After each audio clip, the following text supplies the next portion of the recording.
I broke a world record and became hated for it. My classmate Kaylee was diagnosed with cancer, and the life-saving surgery she needed cost too much for her family to afford.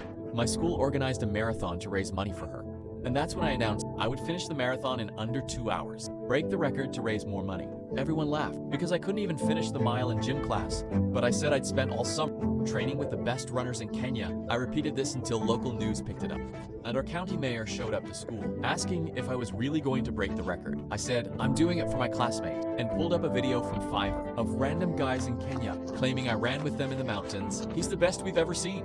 The mayor immediately announced if I broke the record, he'd fund the surgery. Kaylee looked at me like I was her hero. Now, I just had to actually break the record. When race day came, the mayor was at the start line with camera crews. The gun went off and we started running. I sprinted as fast as I could, immediately getting ahead of everyone else as they were going slow, pacing themselves. My heart raced as I sprinted and felt like I would pass out. But then at the 1 mile mark, I saw nobody in my rear view. No reporters, no classmates, perfect. I quickly ducked off course and into the trees, where Kaylee and her dad were waiting with their car. I got in and we drove off. We spent the next hour eating chips and playing Kaylee's favorite games. And 1 hour, 43 minutes into the race, Kaylee's dad drove me to the bushes, 2 miles from the finish line. I quickly checked that nobody was looking and ran back onto the course. I ran as fast as I could for the last 2 miles and came into view of the finish line at 1:57. Even from a distance, I saw everyone's shocked faces and cameras flashing rapidly.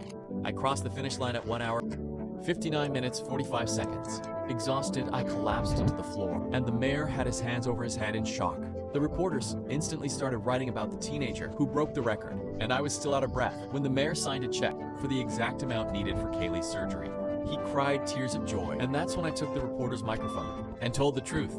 The sprint at the start, the car, the last 2 miles. Everyone's faces dropped and the mayor turned red. He was about to get angry, but I said, if you want to make me the bad guy for making sure my classmate lived, then so be it. He went silent as me and Kaylee hugged while her dad watched with tears.